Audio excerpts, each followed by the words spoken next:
Hey, Renee. Good morning. Morning. Hi. Good morning. Hey, Kaylee. Good morning. Kaylee, how are you? How are you? Whoa. Whoa. Did you see that? That was weird, right? The camera, like, did a thing that it doesn't usually do on live. So that was strange. That was odd. How is everyone?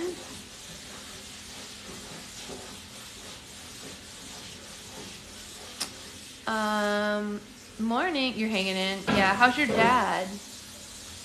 Everything okay with your dad? Hi, Alyssa. Hey, Shelly. Hello, hello. Good morning, good morning. Well, good morning, Starshine. The Earth says hello. Hey, Natasha. Are you're body doubling? You're working? Makes sense, makes sense. Let's see. In case anyone didn't hear yesterday, we're going to do Roll for Slimes tonight on live. You know, that's a thing. And, what? He's good, home, and finally able to eat actual food today for the first time since 6.3. Jeez, that's wild. I'm so sorry, honey. Wild, wild, wild. What a crazy time. Also, your poor mom. Just like, you know. Crazy, crazy. When will there be more to purchase? Soon. I promise. I'm working on the next restock, and there will be more. We might have more Roll for Slimes this weekend, depending on how fast I get through the ones that I put up. Back to his sassy self, though. Good. That's always a good sign. If someone's back to their regular personality, that's pretty good. Oh, for the love of God. People are so weird. That's so funny. I love that people make these notification things and they think that people actually believe them. If you guys ever see that thing where it says notifications or whatever, it's spam. What time is it by you so I know what time to be on for Roll for Slime? I finally got one. Oh, yes, Amanda. It will be around 7 p.m. Pacific time, and I will not do yours if you're not there. I will never do anyone's if they are not there. If I don't see someone on live, I move them to a video the next day, so you still get to see it regardless, right? But if you are on the live tonight, the live will probably go most likely from 6:30 to 8 my time. Might be from 7 to 8:30, but somewhere in that range. If you just turn on notifications, you'll see when I go. It's just going to depend on how much I get done to prep for it leading up to it. But yeah, it'll be within that range for sure. Definitely by 7 o'clock and at least until 8, I will be on doing Roll for Slimes. Maybe longer. Maybe we'll get more done. Who knows, right? So yeah, that is what we're going to do tonight. Woo-hoo. All right, let's read some Land of Stories because we're getting down to the wire. We're going to have to start a new book soon, you guys, which I think is pretty exciting. I love a new book. I also love this book, so, you know. Anybody want to take bets on whether or not I'm going to cry in the last chapter? What? Oh, I was talking to them. I said, does anyone want to take bets on whether or not I'm going to cry in the last chapter? No. You don't want to take that bet? No, I know you are. You know. Yeah, Shelly said 1,000% crying. Everyone bet yes. I'm predictable. Hey, Becca. It was a predictable bet. No payout. Womp womp. All right, so we are on chapter 22, and I want you guys to see the drawing for chapter 22. It's hilarious, and I think it must be that troll princess from the last book. This is hilarious. I love it. I love it. All right. Trollbella, queen... Oh, not princess anymore. My bad. Trollbella, queen of the Troblins. Troblins. That's new. A gentle swaying stirred the twins to life. They opened their eyes and found themselves in a caged cart traveling towards a long, dark tunnel, heading deeper and deeper underground. The cart was pulled by a donkey and steered by a short, fat troll with a wide bat-like ears. About time you two woke up, the harp said. She rode in the same cart as the twins. Oh, what happened? Connor said, rubbing his head. He and his sister were sore, bruised, and a bit cut up from the crash. Our ship crashed and we've been kidnapped by goblins and trolls, the harp said. In other words, we are having a very bad day. We've been kidnapped by trolls? Alex said. No, this can't be happening again. Where are the others? Connor asked.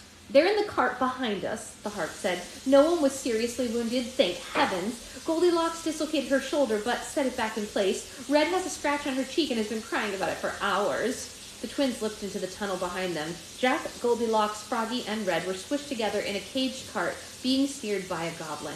Goldilocks was clutching her wrist and testing the reflexes throughout her hand. Red was sobbing into Froggy's shoulder. She had a small scrape across her cheek just below her left eye. It's going to take weeks to heal, Red said. I'm going to look like a peasant. Where's the wand? Alex whispered to the harp. The trolls took everything of value and put it in there, the harp said, and pointed to a satchel he wore around his shoulders. They could see Jack's axe, Goldilocks' sword, and the tip of the wand pointing out from the top of it. Are we going to be slaves now? Connor asked in a loud and frustrated voice so the troll would hear him. The troll let out a rumbling chuckle. I wish, he growled. We don't have slaves anymore. You lot are in for something much worse. Soon the carts were passing under the stone arch the twins remembered from their last visit to the underground kingdom. The stone had two statues underneath it, one of a troll and one of a goblin, and in bold letters what used to say, be troll, be goblin, or be afraid, now read, welcome friends. The twins rubbed their eyes to make sure that they were working properly. Huh? Connor said, are you reading what I'm reading or do I have a concussion? They moved through the arch and down the long stone tunnel, and the twins expected to descend into a large, noisy common room they'd visited before, but everything was completely different. Instead of being filled with hundreds of trolls and goblins, they served drinks and food. Being served drinks and food by human slaves, the room was completely still.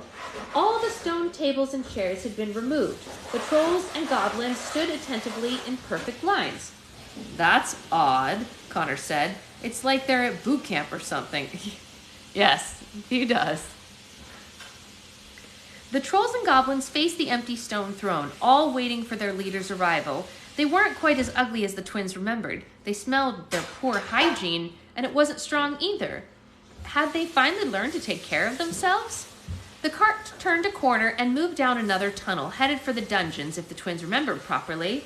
They were shocked to discover that the dungeons had changed too. The individual cells had been removed, and now there was just one big space with furniture and torches. A dozen or so humans mingled about the room. They weren't the frail, overworked slaves the twins had seen last time, but they were more a bored, restless group, yawning and twiddling their thumbs. Secret McNoisy Pants. The troll and goblin pulled the twins and the other captives out of the cart and pushed them into the room with the others. They drove the carts off, taking the harp and the satchel with the wand of wonderment inside of it with them. Don't let them take me away, the harp cried. They're going to melt me and forge me into nose rings. Unfortunately, there was nothing they could do. The large gate shut behind the carts and the trolls with the magic harp drove off. Jack, Goldilocks, Red, Froggy, and the twins were trapped with the others.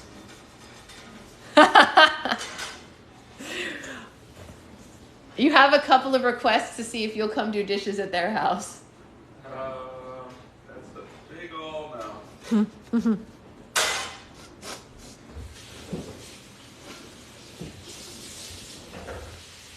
It's a big no. The twins didn't look nearly as stressed as the rest of them. Don't worry, if we could escape this place last time, we could do it again, Connor said, once again the voice of optimism. Things look so much more civilized down here now. From Italy, oh my gosh, hey, hello to Italy. What is up? Time zone difference. She walked up to a woman and politely tapped her on the shoulder. Excuse me, hello, my name is Alex Bailey. Can you tell me what we're doing here? I don't know what you're doing here, but I was kidnapped when I accidentally wandered into the troll and goblin territory, she said. Well, how long have you been a slave? Connor asked. Slave? Red said. Tears immediately came to her eyes. She was so distraught by the scratch on her face that the reality of the situation hadn't fully sunk in. Royals can't be slaves. What, is my life a reverse Cinderella story? The woman grew even more annoyed talking to them. I'm not a slave, she said, insulted that they would even think such a thing. They just make us dance for the queen as punishment for being on their property without permission. They make you dance? Alex said. She wasn't sure she had heard correctly. Yeah, the troll queen loves watching people dance, the woman said. So every evening after her dinner, she makes her prisoners and her citizens dance with each other. Excuse me, did you say troll queen? Connor said. What happened to the kings? Well, don't ask me. I've only been here a week, the woman said and walked off, obviously not wanting to be bothered with questions anymore. The twins looked around the room at the other prisoners. Alex? Connor? A voice sitting nearby said. On the ground at the back of the room was a friendly face the twins were never expecting to see in a place like this.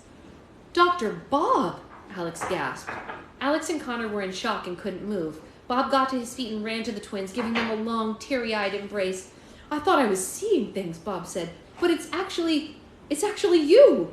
The twins' head filled with so many questions they tried to filter them to the basics. Bob, what are you doing here? Connor asked. How did you get into the fairy tale world? Alex asked. Bob let out a lengthy sigh. I've had quite the adventure, he said. I was at the house when Mother Goose and the soldiers realized you were gone. A door appeared out of thin air in the living room and your grandmother appeared. While Mother Goose was explaining what happened, I slipped through the door and I've been here ever since. How long have you been here? Alex asked. A week or so, I think. Maybe a day or two more, Bob said. Connor's eyebrows shot to the top of his forehead. You've been down in a dungeon for a week? He said. Oh, no. I've been all over the fairy tale continent, Bob said. I've only been in the troll and goblin territory for a day or two. Alex happily clasped her hands together. So it was your ring the sea witch was wearing, she said. Why were you with the sea witch, Bob? Connor asked. Bob looked back and forth between the twins, scared just at the sound of her name. What were you two doing with the sea witch? He asked. Well, we're kind of trying to save the world. It's a long story, but how did you go from the rental house to the bottom of the enchanted ocean? Wow. Well, thank you. You're welcome. Is this your water or Yeah. is this from last night? No, I just put it there. Yeah. Thank you. The coffee. I don't mean to interrupt, but what is this book about? This is The Land of Stories, and you can get all of the back chapters on YouTube. I have them all uploaded on YouTube, so you can catch up if you would like. Okay. When I got to the fairy tale world, I started looking for you and your mother immediately, he said. I asked every villager, every farmer, and every creature that I came across. No one knew who I was talking about. I ended up getting lost in the woods. It was freezing, and there was snow on the ground. Sounds like the Northern Kingdom, Alex said. Please keep going. Like I said, it was freezing and became dark, Bob continued. A huge family of black bears surrounded me, and I thought I was going to be eaten alive. But the most amazing thing happened. A series of trunks and chests rained from the sky and fell on top of the bears. The twins side-eyed Goldilocks and Red, who shared the same stunned look on their face. I don't know where they came from, but thankfully they were full of dainty coats and scarves and jewelry, Bob said. I wrapped myself tightly in the clothing, and I was able to survive the cold night. Amazing, Red said through her teeth. Losing her belongings hadn't been such a waste after all, but she was a little bitter about having had them tossed overboard. That's pretty funny. Bob continued to animatedly recall his trip for the twins. While I searched for land for a few more days with no luck, I found myself in a village on the coast and was able to trade jewels and the clothing to a sailor for exchange for a small boat. I was hoping to have more luck traveling by water, so I traveled from port to port, but I still didn't find a trace of you two or your mother. I sailed through an enormous sea storm and was tipped over into the water. I was just about to drown when the sea witch's hideous anglerfish saved me, or at least I thought they were saving me. They brought me to her cave and stored me with the other animals they kept to feed to the sea witch's sharks. I noticed the sea witch had a soft spot for jewelry, and I remembered that I had your mother's ring in my pocket, so I gave the ring to the sea witch in exchange for my freedom. I washed ashore and wandered around aimlessly for a couple of days before the trolls found me, Bob said. And now, here I am, miraculously talking to you two. The twins were awestruck. They gawked at him with enormous eyes and wide open mouths. That's an incredible story, Bob, Alex said in an almost whisper. You went through all of that from Mom? Connor asked. Of course, Bob said. I would walk to the end of the world if I had to, any world. But not just for your mom, for you two as well. Alex and Connor were touched. Until this moment, they hadn't realized how much Bob loved them and it was slowly dawning on them just how much they loved him in return. "And who might this brave man be?" Froggy asked the twins. "This is Dr. Bob," Connor said. He's our stepdad." Hearing the sound of those words made Bob smile from ear to ear. He'd found his family at last. "A doctor! Thank goodness," Red said, interrupting the sentimental moment. She showed him the scratch on her face. "On a scale of temporary to permanent, how bad is this, doctor? Will I have to include it in my official portraits?" She braced herself for the worst. Bob wasn't sure how to respond. "I'd say that'll be gone in a day or two," Bob said, and then he looked at the 4 adults surrounding the twins. "Who's your entourage, guys?" "Oh, sorry, Bob," Alex said. "This is Jack, Goldilocks, Froggy, and Red." "Queen Red Riding Hood of the Red Riding Hood Kingdom," Red added. Bob gave a friendly nod. "Pleasure," he said. "Have either of you located your mother yet?" The twins shook their head. "No. She was kidnapped by an enchantress," Alex told him regretfully, "but we still don't know where she is." "The enchantress?" Bob asked. "The one everyone is talking about?" Connor nodded his head heavily. "Unfortunately," he said. Bob started pacing. He looked just as worried as the twins had when they first discovered the news. "We have to find a way to save her," he said. "Don't worry, that's what we've been doing this whole time," Connor said. "We're on a quest, although it's kind of paused at the moment." The gate screeched open and a troll carrying a whip entered the room of prisoners. "He's not going to whip us, is he?" Froggy said and hid behind, Red said and hid behind Froggy. "Not if he knows what's good for him," Goldilocks said. Why is Bob not more in shock? Probably because he's been there for a week. You know? I think he's just used to it at this point. After a week of this, you kind of just like, right? Maybe he is in a trauma response and he's in shock. And so he's just responding as normally as he can. The troll cleared his phlegmy throat, addressing the prisoners. "The queen is almost finished with her dinner," he growled. "It's time for us to join the dancing hour." Against their will, the prisoners in the room disgruntledly followed one another through the gate and up the tunnel to the large common room. Bob, the twins, and the others stayed as close to one another as possible. When they reached the common room, all the humans were herded to the side against the wall. A very thin goblin with a metal belt, a cape, and a staff approached the front of the room. "That's Ringworm," Bob whispered to the twins. "He's the queen's advisor." "Bow down, Troblins," Ringworm squealed and banged his staff on the ground. "The great Imperial Queen Trollbella approaches." Alex and Connor jerked their heads towards each other. "Queen Trollbella?" Alex said. "You've got to be kidding me," Connor said. A moment later, the entire room was bowing as Queen Trollbella strolled in. She was the twins' age and looked exactly as they remembered her. Short, with a round face and a cute snout nose, but Trollbella had taken the title of queen very seriously. Her enormous headdress was in the shape of 2 horns that sat on her head and a string of teeth between them.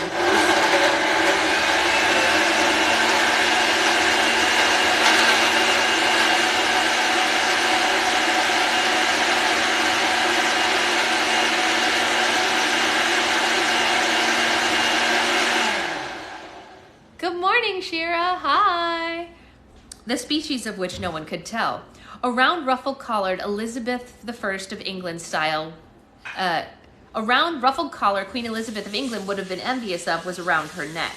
She wore a long russet lacy dress and her large feet were in golden slippers. She made her way to the crowd of trolls and goblins, bobbing her head regally as she walked through her subjects. She took a seat on the stone throne at the front of the room. All the trolls and goblins looked genuinely afraid of her. Even Ringworm appeared to be intimidated as he stood by her side. The blender dance is phenomenal. Oh yeah, you've missed it the last couple of days, Shira.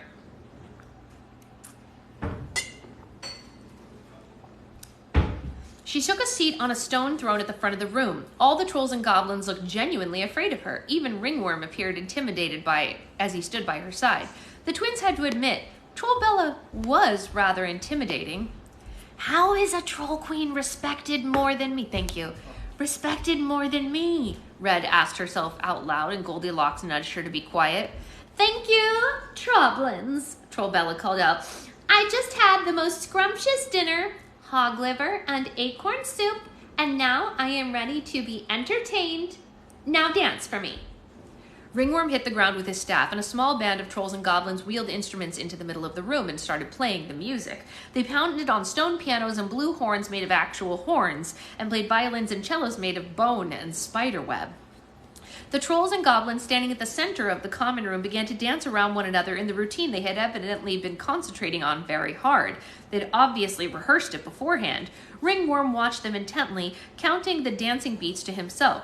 The twins figured that he must have choreographed it. Trollbella smiled and nodded her head to the tempo of the music.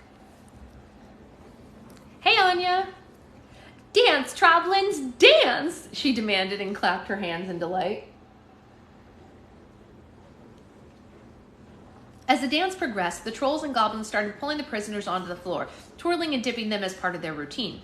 Froggy was pulled in by a pair of ugly troll women. They blushed and giggled as they danced with him.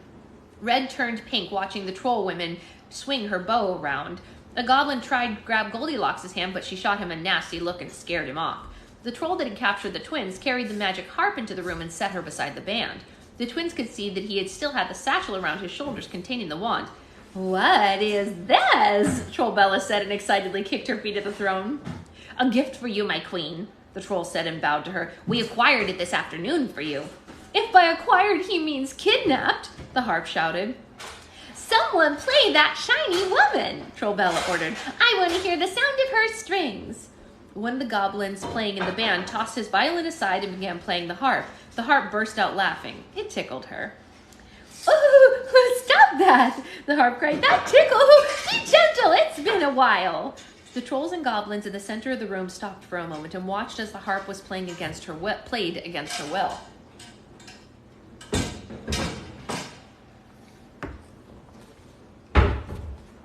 Trollbella squinted at them.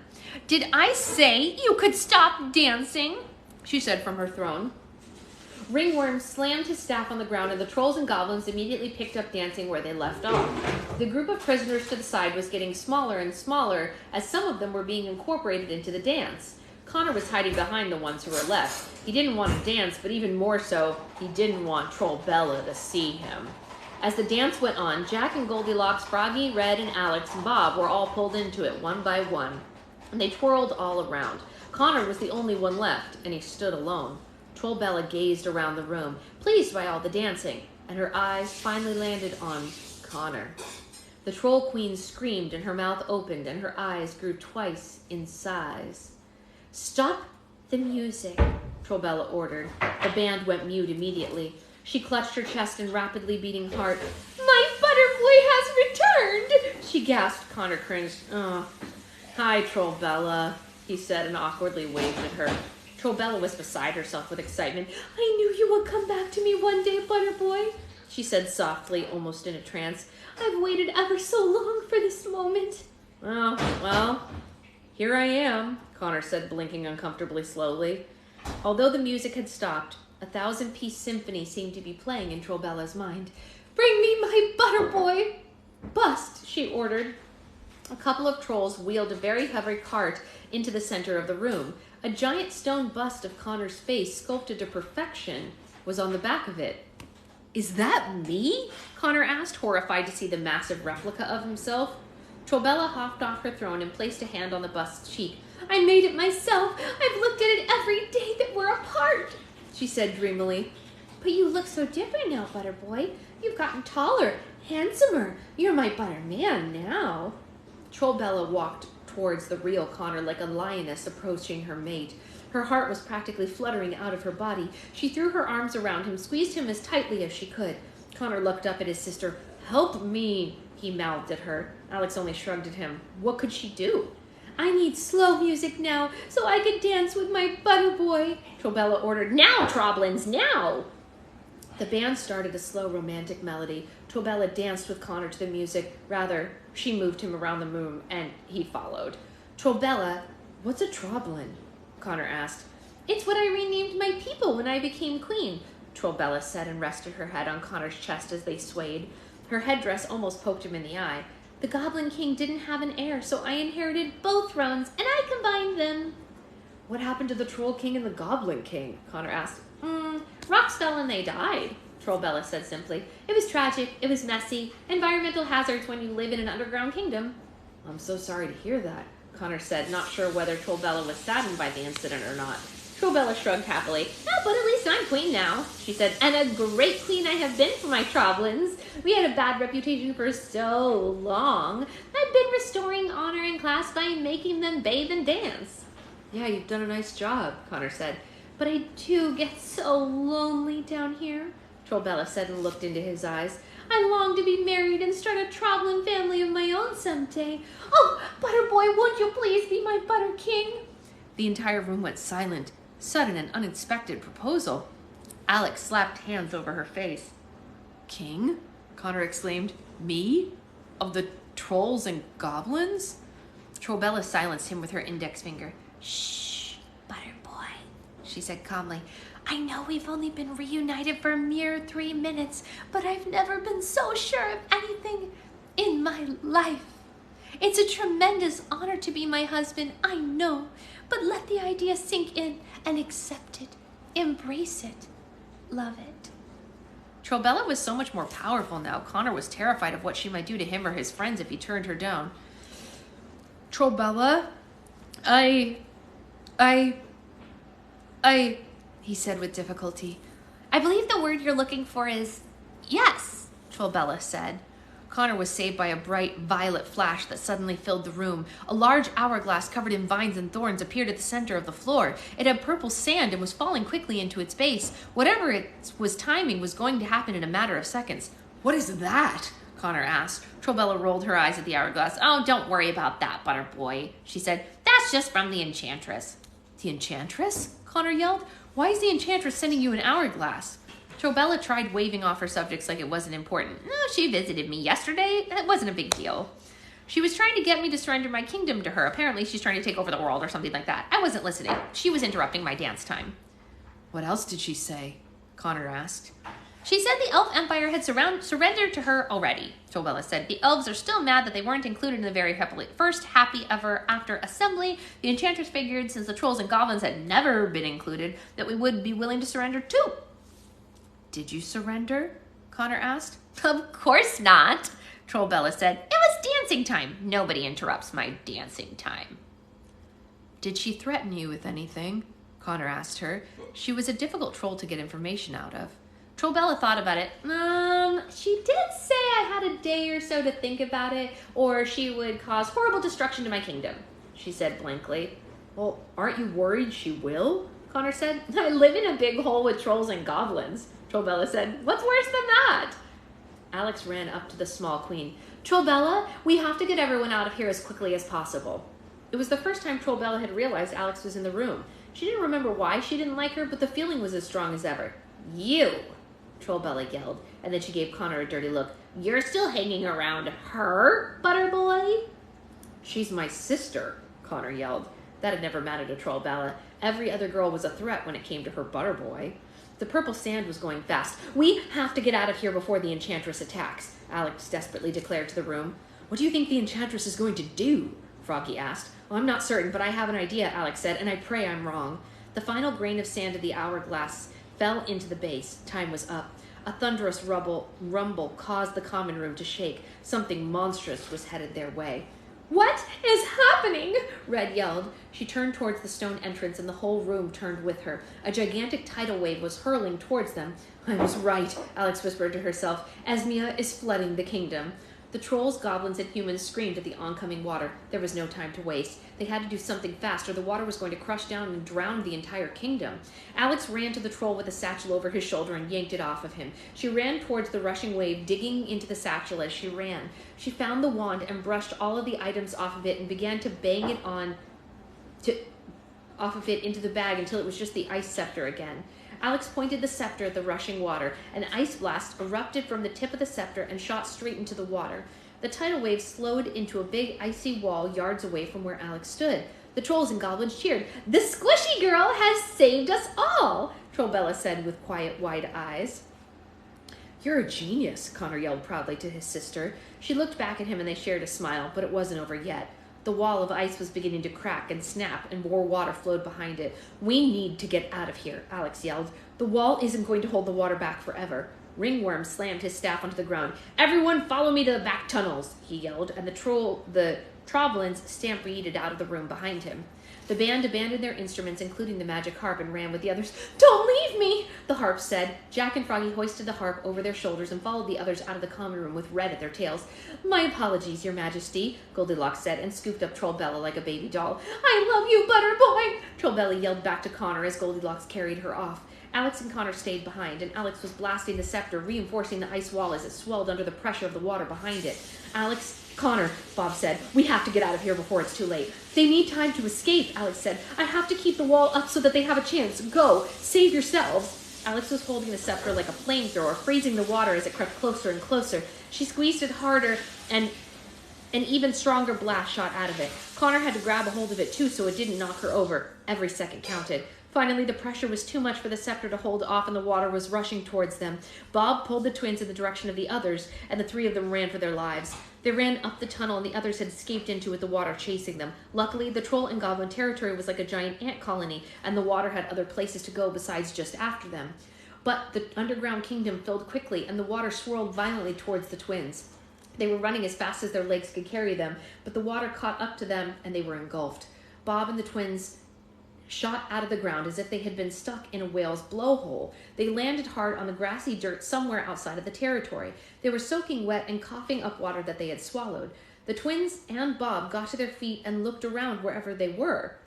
They were standing in a field at the edge of a forest. The entire troll and goblin race were spread out across the field, with Jack, Goldilocks, Red, Froggy, and the harp sprinkled between them. They moaned and panted and held on to their loved ones that they had nearly lost.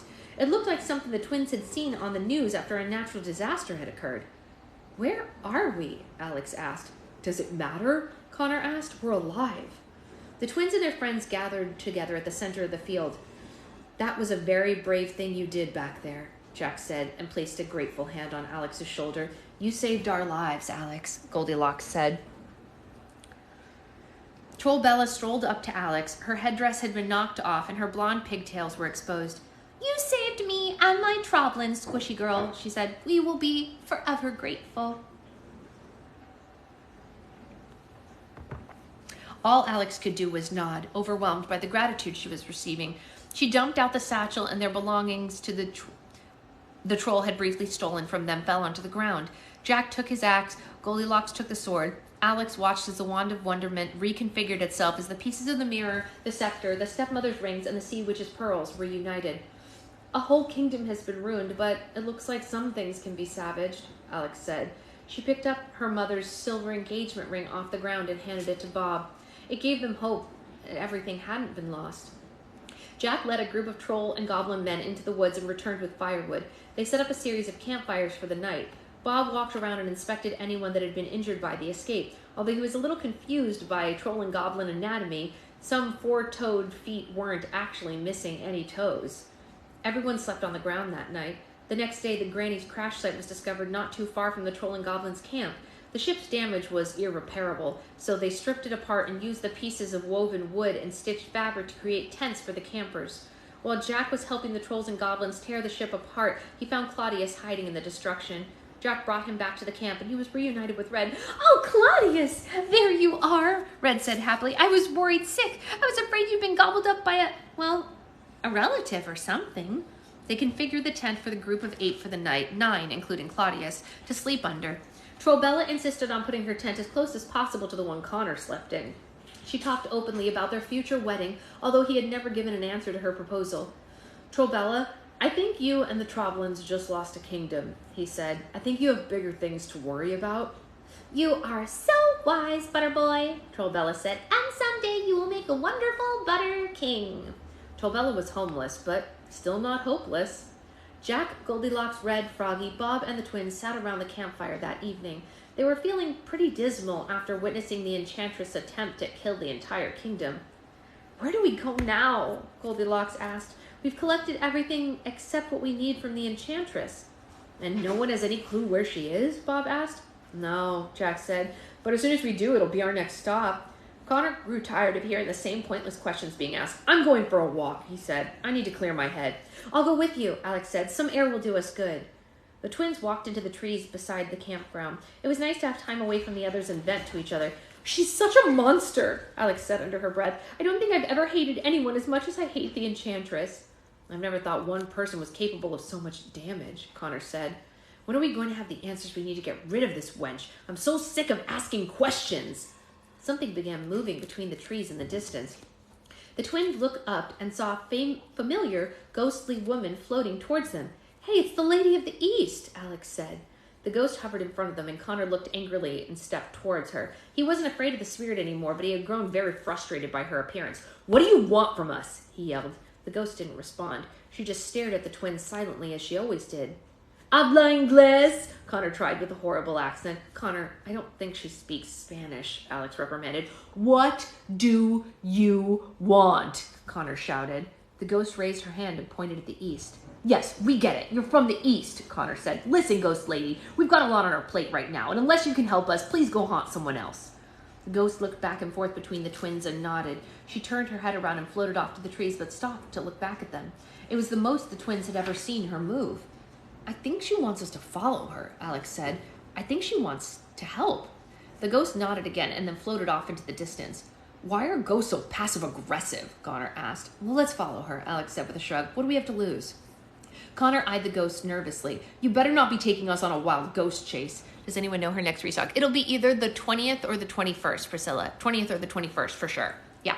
I will have a date for you by Saturday. Yes, either the 20th or the 21st. The twins followed the spirit through the tweez?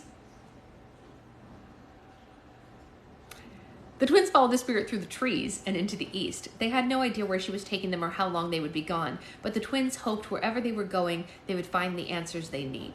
It was a few hours past sunset, and the magic harp had the tent all to herself. The twins had gone for a walk, and the others were gathered around the campfire just outside, quietly talking amongst themselves. The harp gazed through a tear in the tent at the trolls and goblins camping around her. Even though they had kidnapped her and forced her to play music, she couldn't help but feel sorry for them. No creature deserved to have its home destroyed in such a merciless manner. She wished there was a way that she could help the twins stop the enchantress, except for the obvious one. The wand of wonderment was resting on a tree stump on the ground in front of the harp. She had been keeping as much distance from the wand as possible. Every time she saw it, a strange alluring sensation swept through her, as if she was being magically drawn to it. The harp knew that she was meant to be a part of the wand. She just worried that what her incorporation would cost her. So tragic, an airy voice came into the tent. I gave the troll queen a proper warning, so she only has herself to blame. The harp turned to see who had snuck into the tent behind her, and she saw a face that she hadn't seen in more than 100 years. Esmea, the harp said. Hello, Gloria, the enchantress said. It's been ages since the last time I saw you. You look wonderful. Haven't aged a day, but then again, I suppose that's one of the perks of being made of gold. The harp was neither timid nor scared. Unbeknownst to the others, the harp and the enchantress had history together. You should know, the harp said crossly, or has your memory spoiled you as much as your soul? You're the one who transformed me into this instrument. Was that me? Esmea said and playfully gestured to herself. The musician fell in love with me and left you. You turned me into an object and captured his soul, so I would be forced to live forever and spend eternity without him. How cruel, Esmea said. Sounds like something I would do, though.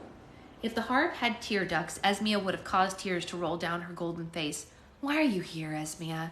The harp said. Are you telling all the lives you've ruined? The enchantress smiled malevolently. No, I came to see the expression on your face that I've waited over 100 years to see. Those eyes, filled with the bleakness of seeing your world crumble around you, she said, because you were once responsible for putting the same look into my eyes. You still blame me for the musician's mistake? The harp said. Oh, please, the fault was shared, Esmea said. You let him pursue you, even though you knew it was breaking my heart. You didn't think hurting me would have any consequences because, like the rest of the world, you thought I was a powerful ability but weak in spirit. And now are you satisfied? The harp asked. Now that you've shown the world the evil you're capable of, have you found your peace?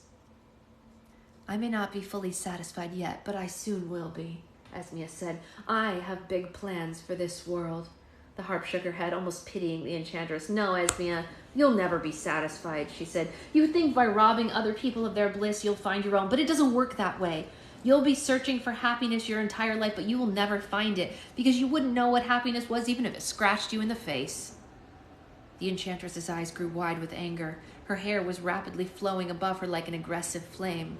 The harp might have infuriated her, but she was delighted by the feeling. Esmia smiled as her spirit absorbed the emotion. Her body became stronger. "Thank you," Esmia said. "I have a big day tomorrow, and I needed that extra boost. But one thing before I go. If I do search for bliss forever, I'm glad to see that you'll be around to see it." The enchantress vanished from the tent without a trace. The remark was like a knife in the heart to the harp. She couldn't bear the thought of watching Esmia's wrath evolve for all of time. She looked down at the Wand of Wonderment and reached towards it. She was ready to sacrifice whatever she had to so Esmia wouldn't win. Damn. Harsh. Way harsh, Ty. Way harsh. I mean, let's see how many chapters we have left. We're at chapter 23, and it goes to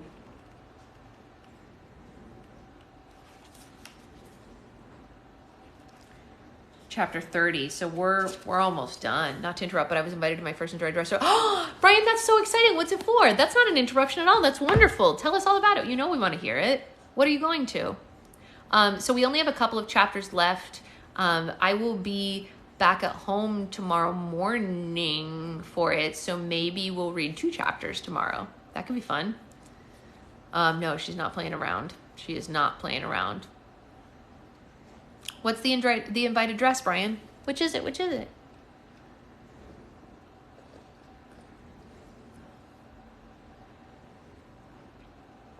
Just a reminder, I'm doing Roll for Slime tonight. The Cottage and New Summer Coming with Eric. Oh, wow. Oh, I can't wait to hear about that. That sounds amazing. I love Lily Cooper.